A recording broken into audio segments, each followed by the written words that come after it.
পরের দিনগুলো বেশ ভালো মন্দ মিশিয়েই কাটছিল। দুজনের মধ্যে কাছে আসা বাড়ছিল, তবে তেমন করে বিশেষ কাছে আসার মুহূর্ত তৈরি হয়নি। কারণ শাওন বুঝতে পেরেছিল এরকম কোনো সম্পর্কে আরাধ্যার কোনো মত নেই। আরাধ্যা এখন অনেকটাই মুক্ত শাওনের কাছে।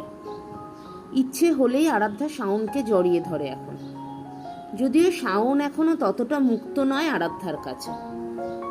শাওন খুব ভালো করেই জানে ও যেভাবে আরাধ্যাকে চায় সেভাবে কখনোই পাবে না। আরাধ্যার সঙ্গটা বেশ ভালো লাগে বলে সব জেনে শুনেও কখনো দূরে যেতে পারে না। আরাধ্যা সবসময় কাছেই থাকে। আরাধ্যার সুগন্ধে ভরে থাকে ওর চারদিক। আরাধ্যা রোজ টিফিন বানিয়ে আনে দুজনের জন্য, তারপর ভাগাভাগি করে খায়। নিজের ভালোবাসার মানুষের সাথে এসব জিনিসের লোভ কারই বা না থাকে।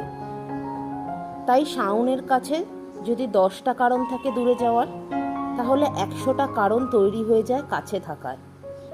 শরবতে চিনি আর জলের মতন গুলে গিয়েছিল ওরা। স্কুলে কোথাও চাঁদা তোলার কথা হলে সবাই বলতো, শাওন আরাধ্যা তোদের টাকাটা দে। খেলার কথা হলে, শাওন আরাধ্যা তোরা খেলতে যাবি তো? কখনোই দুজনের নাম আর আলাদা করে নেওয়া হতো না। ঘড়ির সেকেন্ডের কাটার মতো সময় দৌড়াতে থাকে আর সম্পর্কে বাড়তে থাকে সরলতা। এভাবেই সময় কাটতে কাটতে 9-এর বার্ষিক পরীক্ষার আগে বেশ কদিনের ছুটি। শীতকালটা শেষ হয়ে তখন বসন্তকাল চলছে। চারদিকে ঝরা পাতা আর মন কেমন করা ফাগুনের হাওয়া। ক্লাস 9 শেষ হওয়ার দিন ছুটির পর শাওন আরাধ্যাকে নিয়ে একটা নদীর পাড়ে গেল।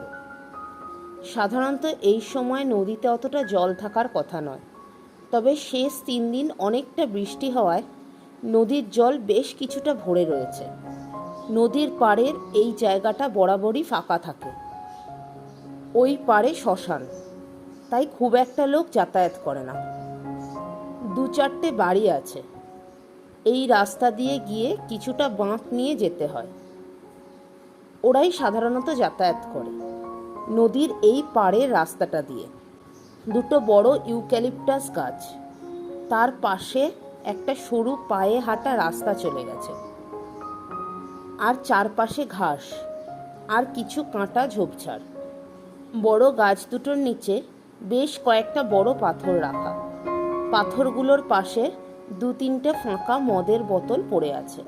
ছোটবেলায় শাওন এখানে অনেক এসেছে। তখন এখানে নৌকা চলতো। গাছ দুটো অনেকটা ছোট ছিল তখন। আরাধ্যা আর শাওন দুজনে বসলো গাছ দুটোর নিচে, পাথরের ওপর। ব্যাগ দুটোকে পাথরে হেলান দিয়ে নিচে রাখলো।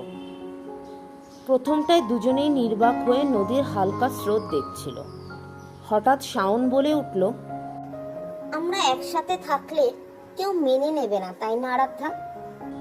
আরাধ্যা শাওনের কাঁধে মাথা রেখে বলল, ধুর, তাই কখনো হয়? তুমিই বলো। শাওন একটু মুচকি হাসল।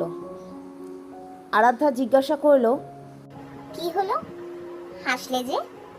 শাওন মাথা নাড়িয়ে না করে বলল, কেন, কি অসুবিধা? বিদেশে তো থাকে একসাথে। আরাধ্যা চুপ করে রইল। শাওন আবার বলতে থাকলো, যদি আমি কখনো তোমার সাথে আমি যেভাবে চাই সেভাবে থাকতে পারি, সেদিন দেখো তোমায় আবার এই নদীর পাড়ে নিয়ে আসবো। এসে তোমার ঠোঁটে ঠোঁট রেখে চুমু খাবো। আরাধ্যা শাওনের কাঁধ থেকে মাথা উঠিয়ে সোজা হয়ে বসল। বলল, বড় শখ না, ঠোঁটে ঠোঁট রেখে চুমু খাবো? কেন, আমি তো ভুল কিছু বলিনি। আমার মন যা চায় আমি সেটুকুই তোমায় বলেছি। শুধু তুমি বলেছো তোমারও আমার প্রতি ফিলিংস আছে, তবে তুমি এরকম রিলেশনে বিশ্বাস করো না। তাই তারপর থেকে আমিও কিন্তু তোমার অতটা কাছে যাই না কখনো। তবে আমার মন সব সময় চায় তোমায় জড়িয়ে ধরে বসে থাকি, তোমায় অনেক আদর করি, তোমার সারা গায়ের গন্ধ নেই। আরাধ্যা এবার বসা থেকে উঠে দাঁড়িয়ে বলল, চল বাড়িতে যাই, অনেক পড়া বাকি আছে। শাওন আরাধ্যার হাত টেনে নিজের কোলে বসিয়ে বলল, আমার চোখে চোখ রেখে বলতে পারবে যে তুমি আমায় ভালোবাসো না? আরাধ্যা শাওনের চোখ থেকে নিজের চোখ নামিয়ে নিল। আরাধ্যা চোখ নামাতেই শাওন বলে উঠল, ইচ্ছে করছে এখনই ঠোঁটে। শাওনের কথাটা শেষ হওয়ার আগেই আরাধ্যা এক লাফে শাওনের কোল থেকে উঠে গেল। শাওন একটু বিরক্ত হয়ে বলল, আরে এত পালাতে চাও কেন তুমি বলো তো? আরাধ্যা শাওনের দিকে ঘুরে শাওনের কপালে আলতো করে চুমু খেয়ে বলল, ধরা দেব না তাই।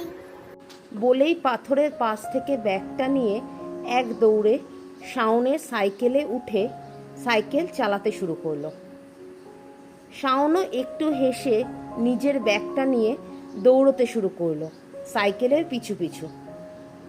রাস্তার মোড়ে গিয়ে আরাধ্যা সাইকেল থামালো। শাওন দৌড়ে এসে ওর সামনে হাঁপাতে থাকলে আরাধ্যা খিলখিল করে হাসতে থাকলো। শাওন এক মুহূর্তে শান্ত হয়ে দেখতে থাকলো আরাধ্যাকে। ওর হাসি থামলে শাওন ওর গালে হাত দিয়ে একটু আদর করে বলল, পাগলি আমার। আরাধ্যা অল্প লজ্জা পেয়ে হাসলো।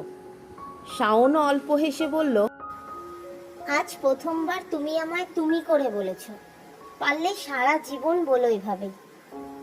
আমিও সবসময় এই নদীর পাড়টা মনে রাখবো। আরাধ্যা খুব অস্পষ্টভাবে বলল, আমিও।